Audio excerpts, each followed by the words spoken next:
আসসালামু আলাইকুম। বাংলা সংবাদে সবাইকে স্বাগত জানাচ্ছি। তানিয়া ইসলাম। রাত্রির শুরুতে সংবাদ শিরোনাম। দেশকে সঠিক পথে পরিচালিত করতে বিএনপির বিকল্প নেই। সিরাজগঞ্জের জনসভায় তারেক রহমান। টাঙ্গাইলেও ধানের শীষের পক্ষে চাইলেন ভোট। যারা ভোটের আগে এইসব অনৈতিক কাজ করতে পারে তারা যদি সুযোগ পায় কিভাবে তারা দেশকে বিক্রি করে দিবে। শেরপুর জামালপুরে আজ জামায়াতের আমির জনসভা। প্রভু নয় বন্ধুত্বের বাংলাদেশ গড়ার প্রত্যয় উত্তরবঙ্গে। আমরা দলীয় কোনো শাসন এই দেশে দেখতে চাচ্ছি না। আমরা জামাতে ইসলামীর বিজয় চাচ্ছি না। আমরা 18 কোটি মানুষের বিজয় চাচ্ছি। প্রতিশ্রুতির ফুলঝুরি নয়, বাসযোগ্য ঢাকা চান নগরবাসী। পরিকল্পনা আছে দাবি বিএনপি, জামায়াত সহ রাজনৈতিক দলগুলোর। স্যাটেলাইট শহরের মতো পরিণত করা, যেখানে একটা শহরে সব সুযোগ সুবিধাগুলো পাওয়া যায়, যাতে মানুষকে ঢাকা মুখী হতে না হয়। নির্বাচিত হতে পারি এই সমস্যাগুলোকে 17 বছর যেটা হয় নাই 17 দিনে পারবো না, তবে 17 মাসের মধ্যে শেষ করতে পারবো ইনশাআল্লাহ। শুরু হলো ভাষার মাস ফেব্রুয়ারি। গৌরবের মাসে সাংস্কৃতিক সীমাবদ্ধতা থেকে ঘটবে উত্তরণ, প্রত্যাশা তারুণ্যের। আমরা বাংলা ভাষাকে বা তার মাধুর্যকে হারায় ফেলতেছি, এটা না। কালের বিবর্তনে বা সংস্কৃতিতে কিছু পরিবর্তন আসছে। পরিবর্তন আসলে সংস্কৃতির মধ্যে তো আসে এবং এটি স্বাভাবিক। সব ধরনের জ্বালানি তেলের দাম লিটারে 2 টাকা কমিয়েছে সরকার। কথা থাকলেও মধ্যরাতে কার্যকর করেনি অনেক ফুয়েল পাম্প। ধানের শীষে ভোট দিয়ে পতিত স্বৈরাচারকে জবাব দিতে হবে। 5ই আগস্টের মতো 12ই ফেব্রুয়ারি দলমত নির্বিশেষে সকলকে ভোট কেন্দ্রে আসতে হবে। টাঙ্গাইল ও সিরাজগঞ্জে নির্বাচনী সমাবেশে এসব আহ্বান জানিয়েছেন বিএনপি চেয়ারম্যান তারেক রহমান। বলেছেন, বিএনপি ছাড়া এই মুহূর্তে অন্য কোনো রাজনৈতিক দলের দেশ পরিচালনার অভিজ্ঞতা নেই। আল আমিন তালুকদার ও রানা হোসেনের ক্যামেরায় সাইফুদ্দিন রবিনের। নির্বাচনী প্রচার শুরুর পর থেকে ধানের শীষের পক্ষে ভোট চেয়ে বিরামহীন ছুটছেন বিএনপি চেয়ারম্যান তারেক রহমান।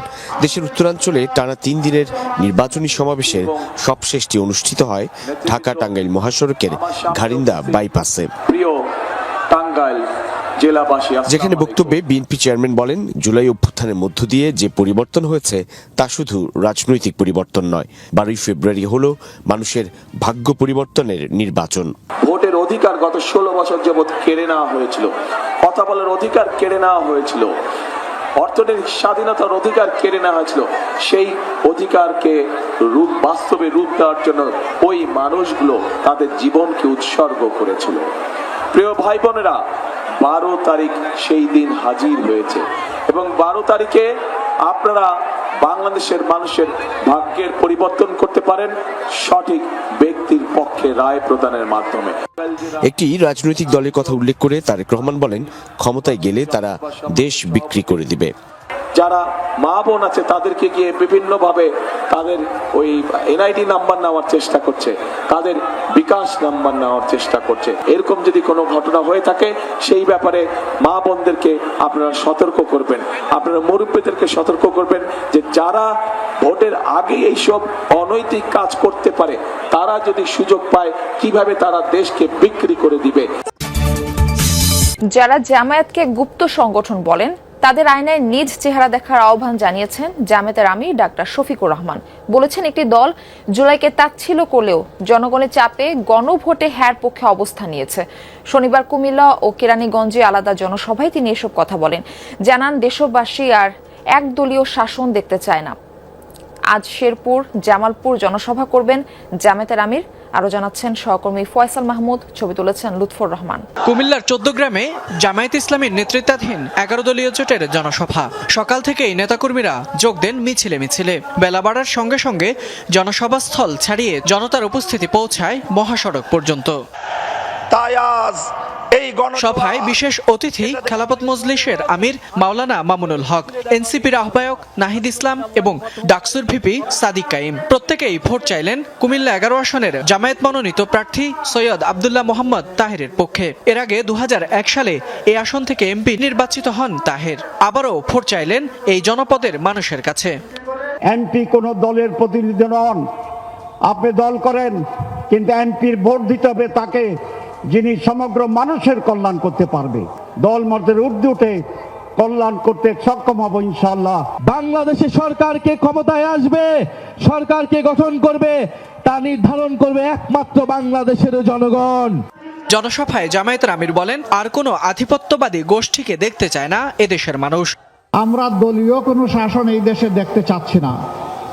আমরা জামাতে ইসলামীর বিজয় চাচ্ছি না। আমরা 18 কোটি মানুষের বিজয় চাচ্ছি। 18 কোটি মানুষের বিজয়ই হবে আমাদের 11 দলের সবার বিজয়। পরে কুমিল্লার নিমসার ও দাউদকান্দিতে জনসভায় যোগ দেন জামায়াতের আমির। প্রতিশ্রুতি দেন নির্বাচনে জয়ী হলে ন্যায় ও ইনসাফের বাংলাদেশ গড়ার পাশাপাশি নারীদের মর্যাদা ও নিরাপত্তা নিশ্চিত করার। আমাদের মাদের গায়ে হাত দিবেন আর আমরা বসে বসে গালে হাত দিয়ে খতমে খাজেগান করবো, এটা চিন্তা করবেন না। আমাদের দায়িত্ব তখন পালন করা আমাদের জন্য ওয়াজিব হয়ে যাবে, বাধ্য করবেন না আমাদের।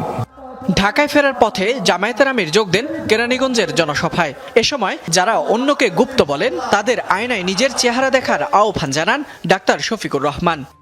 অনেকে গুপ্ত সুপ্ত আরো কত কিছু বলে রে ভাই, এগুলার কোনো সীমানা নাই। নিজেই যারা গুপ্ত হয়ে উদাও হয়ে গিয়েছিল বছর যারা মজলুমদেরকে বলে এরা নাকি গুপ্ত আর সুপ্ত। ভাই একটু নিজের দিকে সবাই তাকায়, এটাই ভালো হবে। বলেন একটি দল জুলাইকে তুচ্ছ তাচ্ছিল্য করলেও জনগণের চাপে হাঁ ভোটের পক্ষ নিয়েছে। আরো জোরে 12 তারিখ কুমিল্লার 14 গ্রাম থেকে দাউদকান্দি হয়ে ঢাকায় সব জায়গায় পরিবর্তনের বার্তা দিলেন জামায়াতের আমির ডাক্তার শফিকুর রহমান।